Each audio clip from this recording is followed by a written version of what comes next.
Hello everyone, welcome to travelling India. और मैं शिवा दीक्षित फिर से आपके साथ हूँ एक बहुत ही इन्फॉर्मेटिव वीडियो के साथ और एक बहुत बड़ा इशू जो कि हिमाचल में हो गया है और इस तरफ किसी का ध्यान नहीं है, ना गवर्नमेंट का और ना यहाँ के लोकल जो एडमिनिस्ट्रेशन है उसका। ये आप देख सकते हैं कि यहाँ पर ये लेक है, मैक्लोडगंज से ऊपर एक विलेज पड़ता है नद्दी। तो नद्दी में बेसिकली ये लेक है, डल लेक। तो ये बेसिकली डल लेक जो है श्रीनगर की नहीं है, ये यहाँ पर एक डल लेक है। और अभी 2 दिन पहले इस लेक में लगभग 20 फुट पानी था। हाँ जी, आप ठीक सुन रहे हैं, 20 फुट। ये देखिए बोट भी खड़ी है यहाँ पर और यहाँ प्रॉपर बोटिंग होती थी। बट लेकिन अभी 2 दिन पहले ये लेक हो गई है लीक और इसका जो पानी है वो धीरे धीरे रिस कर नीचे की तरफ चला गया है। और अभी मेरी यहाँ के एक लोकलाइट से बात हुई है। अभी यहाँ पर ये जो यहाँ के लोकल लोग हैं, तिब्बती लोग, यहाँ की फ़िशेज़ को बचा रहे हैं किसी तरीके से, क्योंकि पानी ना होने की वजह से फ़िशेज़ मर रही थी और उस वजह से यहाँ भारी नुकसान हो रहा था। तो इस वजह से वो लोग इकट्ठे हुए, यहाँ की जो बेसिकली तिब्बती कम्युनिटी है, और उन लोगों ने ये सारा ज़िम्मा उठाया कि फ़िशेज़ को किसी तरह बचाया जाए। क्योंकि जो यहाँ का लोकल एडमिनिस्ट्रेशन है वो तो अभी सोया हुआ है और उसका ध्यान यहाँ पर बिल्कुल भी नहीं है और ना ही वो ध्यान दे रहा है और ना अभी तक मुझे कोई यहाँ पे ऐसा कोई ऑफिशियल दिखा है। अब यहाँ पे मेरी एक लोकलाइट से बात हुई है जो कि खुद तिब्बती थे। उन्होंने कैमरा के आगे आने से मना कर दिया क्योंकि वो थोड़ा डर गए कि अगर कहीं उनका ये वीडियो वायरल हुआ या कुछ हुआ तो उनका नाम आएगा और फिर उन पर हो सकता है कुछ एक्शन भी हो जाए कि क्यों आपने इस इशू को उठाया। बट लेकिन उन्होंने मुझे काफ़ी इन्फॉर्मेशन दी कि लास्ट ईयर यहाँ पे थोड़ी कंस्ट्रक्शन हुई है।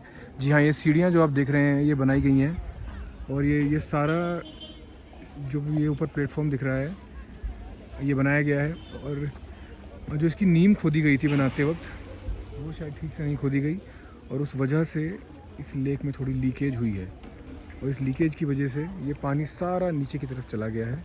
और पानी नीचे जाने की वजह से आप देख रहे हैं लेक ऑलमोस्ट सूख चुकी है।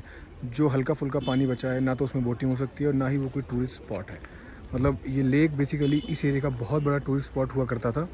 यहाँ लेक की वजह से मैं खुद आया था। ये वाला लेक जो मैंने इसका नाम सुना डल लेक, तो मैंने सोचा डल लेक तो श्रीनगर में है, लेकिन श्रीनगर में ना होकर ये मैक्लोडगंज से ऊपर नद्दी विलेज के पास है। तो मैं बड़ा हैरान था कि देखते हैं इस लेक में क्या होगा। और आके देखा तो ये पता चला कि 3 दिन पहले ये लेक पूरा लीक हो गया है और इसमें कुछ भी नहीं बचा है। अब यहाँ पानी कैसे फिर से आएगा या कैसे इसको रेक्टिफाई करेंगे मुझे नहीं पता। बट ये चीज़ें शो करती हैं कि किस तरीके से हम प्रकृति के साथ खिलवाड़ कर रहे हैं और किस तरीके से हम चीज़ों को बर्बाद कर रहे हैं। ये आप देख सकते हैं यहाँ टूरिस्ट आते हैं। मैं खुद टूरिस्ट हूँ, लेकिन भाई मैं तो एक ब्लैक पॉलीथीन लेके आया हूँ अपने लिए और उसमें जो भी मैं यूज़ कर रहा हूँ अपना डिस्पोजेबल मैं उसको उसमें डाल रहा हूँ और उसको मैं दिल्ली लेके वापस जाऊँगा।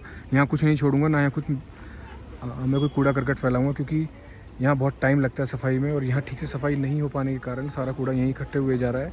और उस वजह से ऑब्वियसली हमारी गवर्नमेंट्स भी इतना ध्यान नहीं देती हैं इस चीज़ पे। और ये अच्छे खासे टूरिस्ट स्पॉट हुआ करते, आप कह सकते हैं हुआ करते थे, बट अभी ये सब बर्बाद हो रहा है। इसमें गलती यहाँ की एडमिनिस्ट्रेशन की भी है, यहाँ जो टूरिस्ट आते हैं उनकी भी है। लेकिन आप देख सकते हैं लोकल लोग कितनी मेहनत कर रहे हैं वो फिशेज़ को बचाने के लिए और वो जितना हो सके वो चाह रहे हैं कि कम से कम फिशेज़ की डेथ हो। वैसे वो बता रहे हैं कि ऑलमोस्ट 1000 से ऊपर फिशेज़ की डेथ हो चुकी है, जो कि नहीं रोक पाए वो लोग, क्योंकि फ़िश में इतनी जान नहीं होती कि वो बिना पानी के सर्वाइव कर सके बहुत देर तक। बट लेकिन फिर भी इन लोगों ने बहुत कोशिश करके जितना हो सकता है वो कर रहे हैं। बट हमें अब इस चीज़ से सबक ले लेना चाहिए कि अगर इस तरीके से हमारी लेक्स, हमारे ग्लेशियर्स अगर विलुप्त होते जाएंगे तो आने वाले 10-20 साल में जो हमारी आने वाली पीढ़ियाँ हैं उनके लिए हम क्या छोड़ेंगे और क्या बचेगा उनके लिए। तो मेरी रिक्वेस्ट है, जितने भी टूरिस्ट हम लोग जाते हैं जो प्लेन से हैं, साउथ इंडिया से, नॉर्थ इंडिया से हम लोग जो हिल्स पे जाते हैं, आप कोशिश करो कम से कम कूड़ा फैलाओ। और मेरा एक रिक्वेस्ट है लोकल एडमिनिस्ट्रेशन से भी कि आप थोड़ा इस पे ध्यान दो और इस चीज़ को रेक्टिफाई करो, क्योंकि यहाँ के जो लोकल लोग हैं ये उनका सोर्स ऑफ अर्निंग है ये लेक, और आपको ध्यान देना चाहिए इस चीज़ पे। क्योंकि अगर ये सब चीज़ें नहीं बचेंगी, ये टूरिस्ट स्पॉट अगर ख़त्म हो जाएंगे तो आदमी फिर यहाँ क्यों आएगा। और यहाँ बेसिकली जो मेन बिज़नेस है वो यही है, यही मतलब टूरिज़म ही है। और अगर टूरिज़म को हम ख़त्म करेंगे तो मुझे नहीं लगता कि कुछ इसमें बचेगा। मैं कुछ इस लेक की पुरानी फ़ोटोज़ भी डालूँगा आपको दिखाने के लिए कि ये लेक पहले कैसी थी और अब कैसी हो गई है। Thank you.